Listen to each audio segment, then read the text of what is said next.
who do you think is they? There are people who've been in charge of the world for quite a long time. And to keep it simple and to make sure this podcast stays up, the people who control the money are going to control the world. Because if you have money, you can influence people. Yeah. Right? So, and the governments, what do the governments need? Money. So they're a layer in the chain. That's what I mean. The governments are the illusion of choice. Yeah. It doesn't matter who the fucking president is. It's bullshit. Right? So the true matrix, the people who truly control it, they want as much influence and power as possible. This is human nature. If you have a company, you're not going to hire employees who disagree with you and don't listen to you. You're going to want them to be as compliant as possible. Just like you're going to want your woman to be as compliant as possible. It's who you are as a man, right? So if you're one of the most important, powerful billionaires on the planet, you're going to want as much power over the world as possible. You want people to be compliant. So you're going to look for that outside support structures and attempt to attack them. If you had a girlfriend and she's 100% and she listens to you, except she has this one friend who's always in her ear talking shit, you're going to say, don't be friends with her anymore.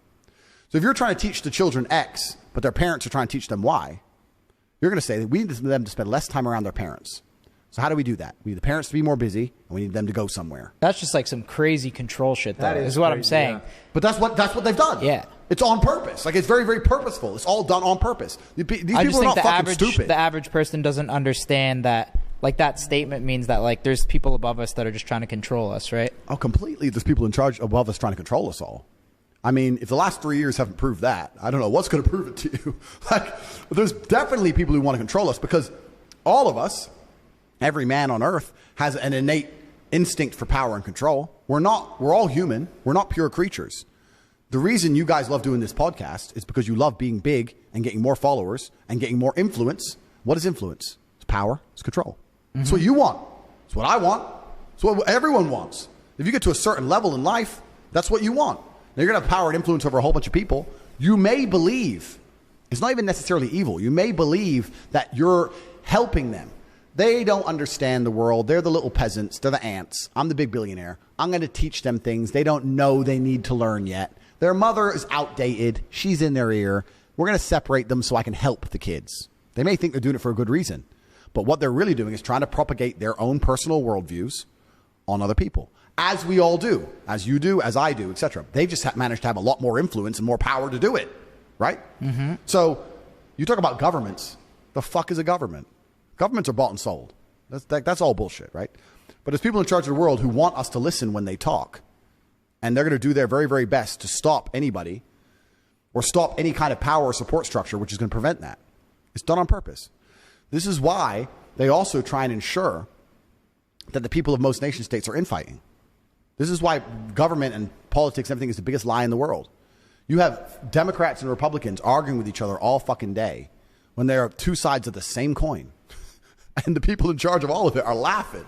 Bro, if you had to fight 100 fucking cats, right? You'd probably get through it, but it'd be a bit messy. The first thing you want to do is turn... 100? Fuck. Yeah, well... 100 what? I take 100 cats easy. Yeah. Snap their necks like fucking Rambo. Point is, you'd want to turn all the white cats against the fucking yellow cats. First. Start civil war first. Let's get them uneasy. We don't working together on me now. Let's man... Well, you're Democrat, you're Republican. You're black, you're white, you're brown. You're gay, you're straight. You're a man, you're a woman. You're this, you're that, you're this, you're that. And everyone's going to sit there and fucking argue all day. And they're going to sit at the top laughing. There's more of us than there is of them. But they don't think that. They're very, very smart. It's divisive on purpose. How do they get that smart? It's because it's age old, bro. This shit's been around for a very long time. So it's just families that have learned along the way? It's not just families. It's just age old. If you look at how... But that's like really smart shit. Look at how England conquered India. England conquered India with less than 100,000 troops. There was millions of Indians. And the supply line is 9 months long. How do you do it? You turn up. You turn one team against another team, one family against another family, one tribe against another tribe. Arm one side. They start winning. Oh, shit, we need to take some power back. Arm the other side. Do. It's basic foreign policy. And it's internal policy. It's basic. It's how it's always been. And then before you know it, who runs India? The British. That's how you do it, right? It's how America does most of foreign policy today.